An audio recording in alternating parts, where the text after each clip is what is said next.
Carvalhal e hoje eu quero apresentar para vocês o meu novo livro, Colchão de Cacos de Vidro, que está sendo publicado pela editora Penalux.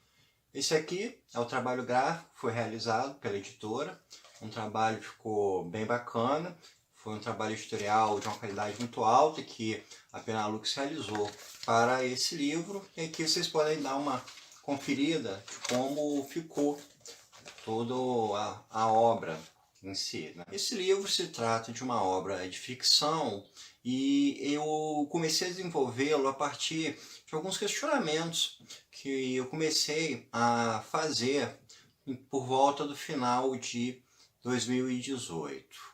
Eu comecei a pensar, a ficar questionando no porquê de haver tanta influência da comunicação em cima do ser humano, como que muitas vezes o ser humano se deixa guiar pela comunicação, tanto pela relação individual com outras pessoas, tanto quanto pela indústria de comunicação, pelos meios de comunicação, seja pela televisão, pela imprensa, pela internet, pelo YouTube, pelo WhatsApp. E eu fiquei justamente refletindo sobre isso. Por que que é tão comum a gente ver as pessoas se deixarem guiar por algo que vê na mídia, que vê na internet? Por que que essa influência ela é tão forte assim? Por que que a gente vê tantos questionamentos de pessoas que entram ou no Facebook ou no Twitter e veem mensagens que as fazem se sentirem mal, que falam que a rede é tóxica, com a quantidade de gente que precisa disparar comentários furiosos, que veem algo postado em alguma rede e não conseguem controlar um impulso de raiva? Então, por que que nesse modelo de comunicação isso tem acontecido? Por que que existe essa influência, esse ímpeto sentimental, essa relação que muitas vezes ela beira a violência? Por que, por exemplo, que o discurso político consegue ser tão convincente? Porque alguém que ou exerce um cargo público, ou que tenha uma influência pública, ou que almeje ter um cargo público, que almeje ser eleito, por que que o discurso dessas figuras consegue ser tão relevante, consegue ser tão pertinente? Por que que uma liderança política consegue controlar as massas, consegue liderar as massas, consegue jogar uma informação e aquilo vai ser defendido a ferro e fogo pelos seus correligionários, pelos seus seguidores, ou talvez até mesmo pelos seus súditos, porque é uma relação muitas vezes de subserviência que extrapola, né, o limite de você simplesmente ver no político uma figura representativa. Um outro ponto também é o caso da baleia azul, né? O desafio da baleia azul que rolou há algum tempo, né? Que incentivava adolescentes a ter uma escalada de violência, de irem se ferindo até chegar ao suicídio propriamente dito. Por que esse tipo de mensagem se espalhou tanto?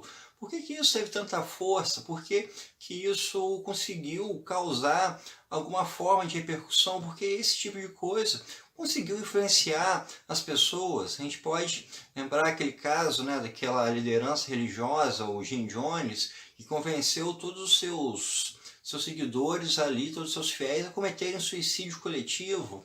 Então, como é que isso funciona? Eu fiquei justamente nesse tipo de questionamento sobre o ser humano.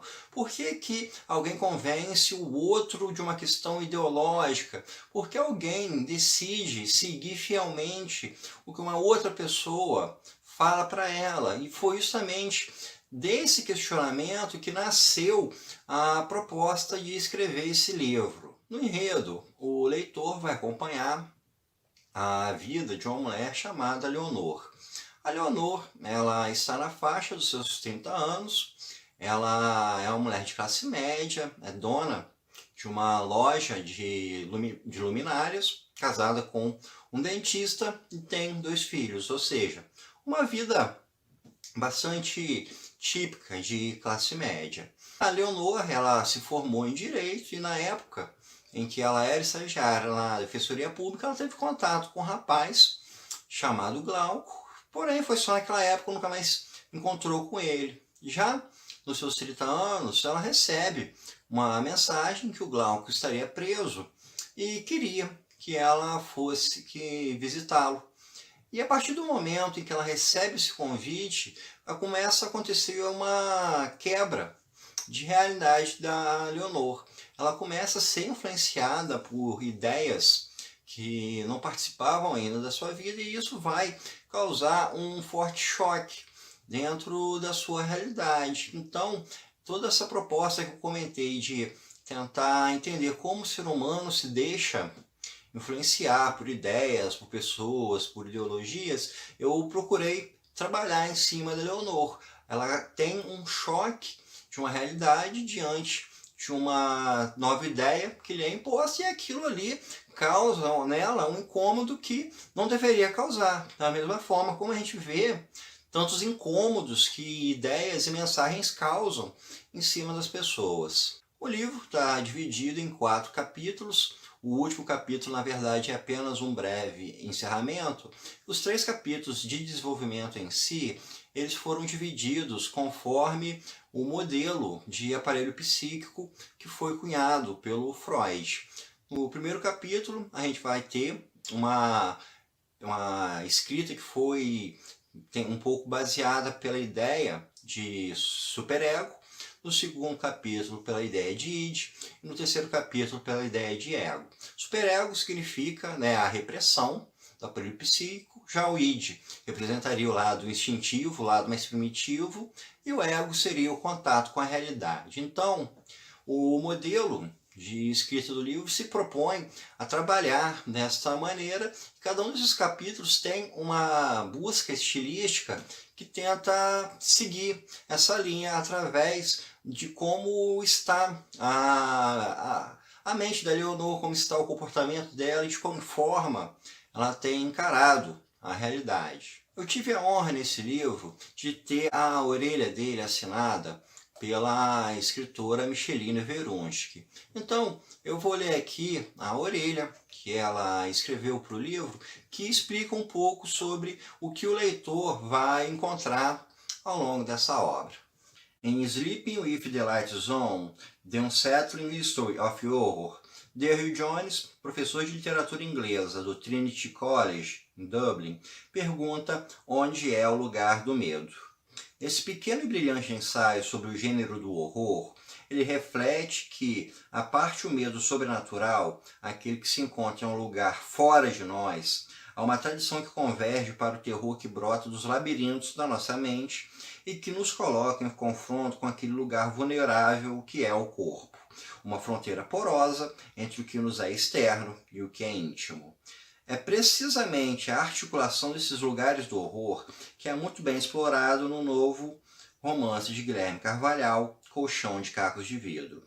Uma história sobre a pavorosa ideia de que podemos estar sujeitos a forças capazes de nos destruir de dentro para fora, corroendo os limites entre desespero e lucidez.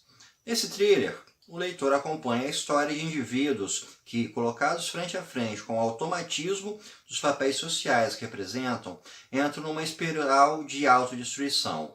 Assassinato, mutilação e suicídio sem remorso, ou traço aparente de loucura, dão um tom dessa perturbação que acomete Glauco, Fabíola, Leonor, Osvaldo, como um vírus silencioso e corrosivo que se intromete em um organismo até então aparentemente saudável. É a imagem do duplo horrível, a exemplo do Dr. Jekyll e Mr. Hyde, que Carvalhal atualiza aqui. O que isso diz de nós e do tempo em que vivemos é o que devemos nos perguntar. Então, pessoal, é isso que eu queria apresentar para vocês sobre esse livro. Para aqueles que tiverem interesse de adquiri-lo, eu estou disponibilizando o link de compra aqui nos comentários. E aqueles que comprarem o livro, que se interessarem, eu espero que tenham uma boa leitura. E um muito obrigado pela atenção de todos.